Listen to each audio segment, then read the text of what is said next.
Hi there, my name is Cynthia Fridsma and I'm going to read you something from my book, Terror-ist. The story starts in December 2017.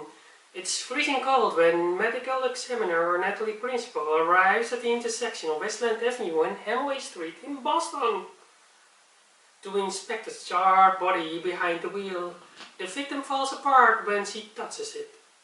Since the car doesn't show traces of fire, Natalie is afraid the victim was exposed to a deadly dose of radiation.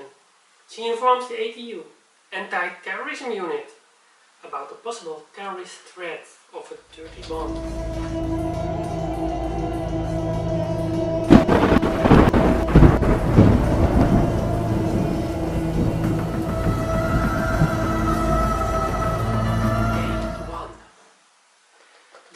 Ago, I walked down the aisle, she whispered. Her glance slid around in the room that was once filled with her belongings. Her dog, Wolf, looked up at her. His tail swirled excitedly. Rose smiled faintly and sank down and petted the old German shepherd. He was her only companion since her husband had vanished without leaving a trace.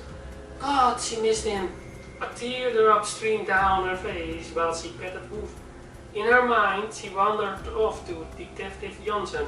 He had investigated her husband's sudden disappearance since day one. Johnson had searched for him, but after 2 years he still hadn't found a clue, still drawing a blank. The last time anyone saw Alex was in his lab at BU, Boston University, along with a few highly classified students. Rose kept track of them because they too disappeared one by one. The only student left was Megan McDonough. The last time Rose contacted her was 10 days ago, when Megan made clear she didn't want to talk to her anymore. Where do we go from here? She asked Wolf, who tilted his head in response. Aunt Rose, it's time to go, Cousin Lewis called. She glanced over her shoulder. Lewis stood before the entrance to the living room, leaning in against the white wall with his hand. Rose's eyes narrowed and she bit her tongue to suppress the urge to tell him to stop doing that. His greasy hands, smeared with dried up oil, would leave marks on the wall, but this was no longer her home. She sold it a month ago to a newlywed couple. They gave her a month to move out. That day had arrived, and all that was left were her memories of the place. She always expected she'd stay here until the day she passed away. Alas, no such luck. Fortunately, she sold it for a decent price. With a bitter taste in her mouth, she stood and glared at the stain on the wall. Her heart ached, and it was hard for her to keep her emotions in check. One last time she glanced around, then she decided to take a picture with her cell phone. The living room looked so empty now. She swallowed a lump in her throat. Lewis tapped her shoulder. I'm sorry, Auntie, but it's time to let go and move on. She nodded, wiped the tears from her face, and put her cell phone away.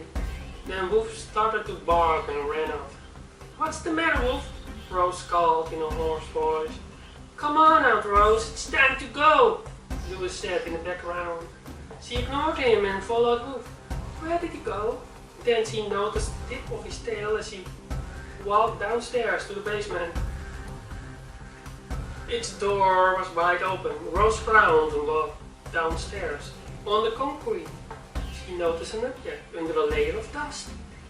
She then gently dusted it off. It was a black disc with a handwritten label. SCR 4000. Rose recognized Alex's handwriting. Electrified, she just stood there, staring at her husband's handwriting.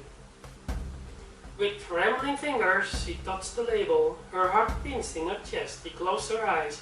Was it her imagination, or was Alex nearby? His hands tenderly touched her shoulder. Aunt Rose! Alex's present shredded into pieces, leaving an empty pit in her stomach.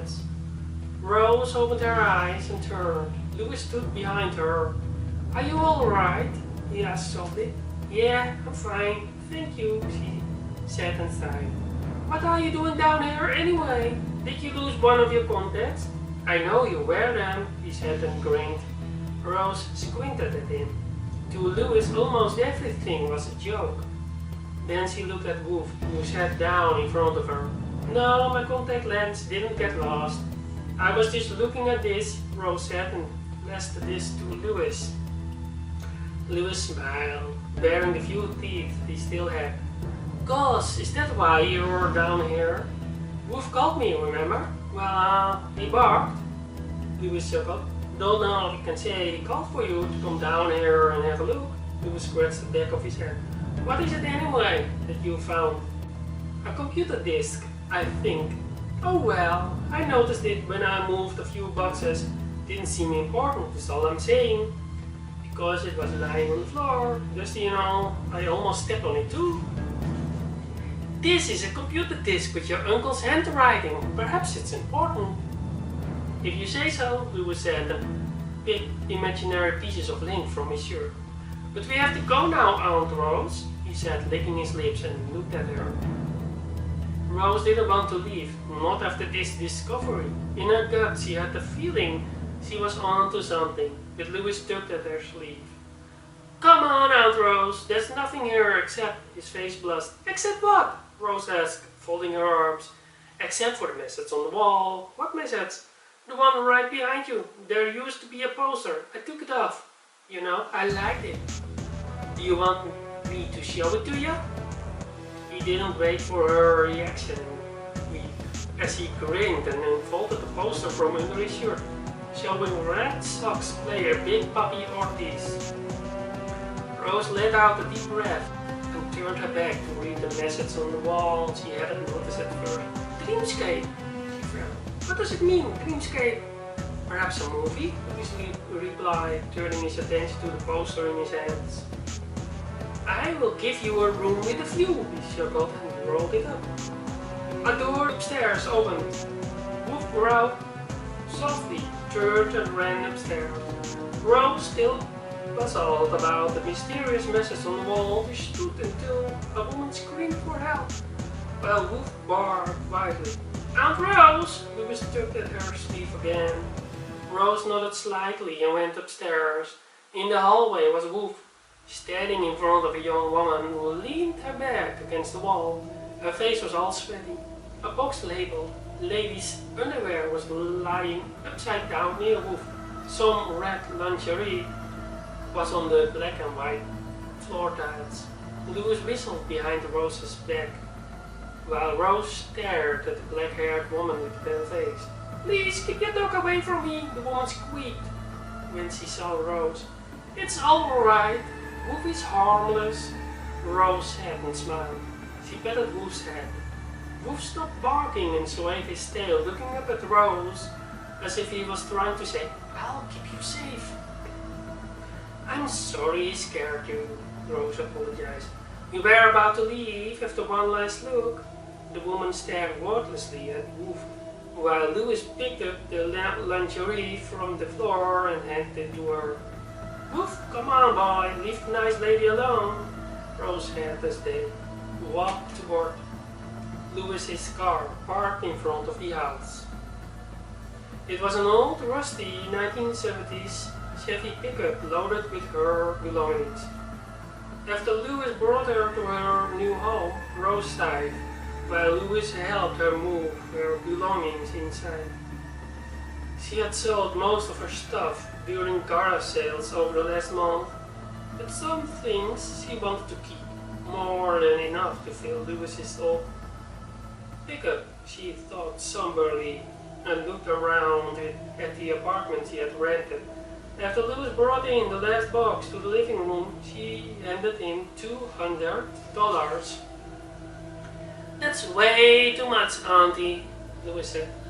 I know, we agreed on 100, but I decided to double it. You've been a great help. I'm glad I could help, he chuckled and put the money away in his pocket. Now I'm off to Texas. Back to Maggie, Sue and the kids, he said, and after a short goodbye, he drove off.